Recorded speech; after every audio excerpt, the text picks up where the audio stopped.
Baseball in the Boroughs is brought to you by Verizon. With my plan, get exactly what you want and only pay for what you need. All right, it's a wrap. The trade deadline has come and gone, so let's talk about what the Mets and Yankees did or didn't do much of at the deadline. We're going to break it down with my guys right here with me, Sal Licata. He's the host of Baseball Night in New York and SNY. You also hear him on WFAN. Sal, busy trade deadline for the Mets, that is. Let's get right into it. Start with the Mets, who, after the deadline, they've traded both of their aces. They sent Justin Verlander to the Astros on Thursday afternoon, guys. The Metropolitans, they get back outfielders Ryan Clifford, Drew Gilbert. That's the number 1 and number 4 prospects in the Houston organization. So I got to ask you this, Sal. Was this a good haul for the Mets organization? Yeah, a good haul for the organization if you care about prospects. I care about winning now, so that does nothing for me now.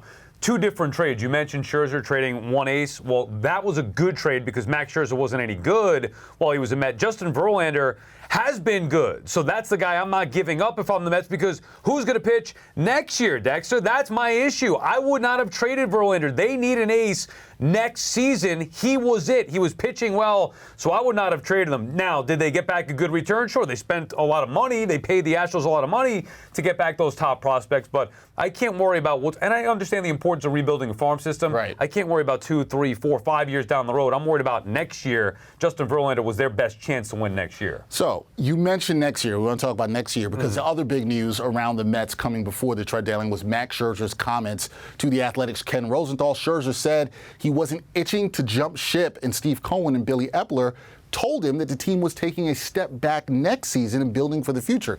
You said you don't care about the future, and Scherzer also said that he was told the team's vision was for 2025 and 2026, more likely 2026. So what do you make of these comments when Epler said that the team wasn't rebuilding? Does this sound like a rebuild to you? It does. It doesn't sound like repurposing. To me, it sounds more like a rebuild. Now, I'm not saying full rebuild as far as they're not going to be somewhat competitive next year. This year, they built a team that was supposed to go out there and compete for the World Series, and they were non-competitive. So they'll be better just by sheer law of averages, maybe even more luck next year. They'll try to make the postseason, but I don't like the sounds of it, because when you build up to the point of 101 wins, World Series expectations, the owner comes in, talking a tough game, spending the most money, there are expectations that are set. You cannot now go back from that. Anything less than building a team that can go out there and compete for a World Series, to me, is not acceptable. And they're not going to build a team that could win the World Series next year. And not doing that seems like they're punting on the next couple of seasons. I wonder if Mets fans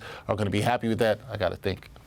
Probably not. All right, so the Mets trade Robinson. We see them trade Scherzer, Mark Canha, and Verlander, along with Tommy Pham and Dominic Leone, all before the deadline. What is your assessment of all the moves that the Mets made before the deadline? Yeah, I mean, it's, to me, the assessment, one word, sad. And it's not that they made bad moves. It's that they're in this point. This was supposed to be an exciting day. At the trade deadline, what pieces are the Mets going to bring in to fine-tune this team on their run to a World Series title? And instead, it's selling off everybody. I mean, Verlander out, Scherzer out, Canha out, Pham out. You mention it, the Mets have it's not a fire sale, but they are clear sellers at the trade deadline, being more active than anybody else, selling their pieces. So it's nice when you look at the list of prospects and restocking the farm. That's great for another day. Today, however, a sad day. Today is a sad day for a lot of Mets fans. I think a lot of people echo what Sal just said here. And Sal, also want to talk to you about the Yankees, because they made a couple of moves right before the deadline. They get a couple of relievers, but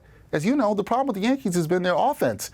Did the Yankees do the right thing here in bolstering their bullpen but not addressing their issues on the offensive end? I like that they added to the team, and I don't have a problem with adding a bullpen arm or two, but they needed a bat desperately. Now, who that bat is specifically, you could say, oh, it wasn't out there. Maybe the Yankees waited. I mean, other outfielders were traded to other teams. The Yankees weren't one of them, so they were kind of waiting to see where they're at. And by the way, this problem goes back to the offseason where Brian Cashman did not do enough. He said they needed an outfielder. He knew it. They didn't address it, and now they didn't address it at the deadline either. So I don't have a problem with adding to the bullpen, a clear strength of this team, but the Yankees used to make the big moves. Now they're just getting a bullpen arm. That's not enough to get this team over the hump, and potentially may miss out on the postseason because of it. Right, and the team that you thought might make a push for the postseason, we'll see how that goes from this point. Last thing, going forward from this point, the Mets and Yankees, when you look at them, looks like they might be going in different directions.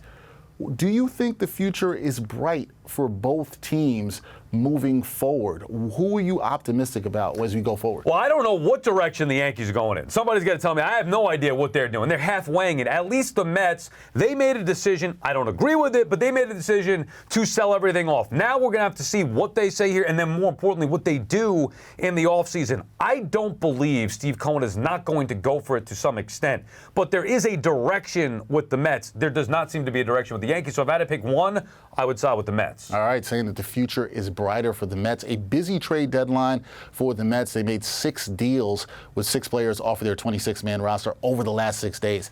Pretty active. The Yankees, just a couple of moves. That is Sal Licata. Baseball Night in New York. Check him out as the host of that on SNY. Sal, always good to talk to the baseball. Thank you, Dex. Thank you, man. Appreciate it.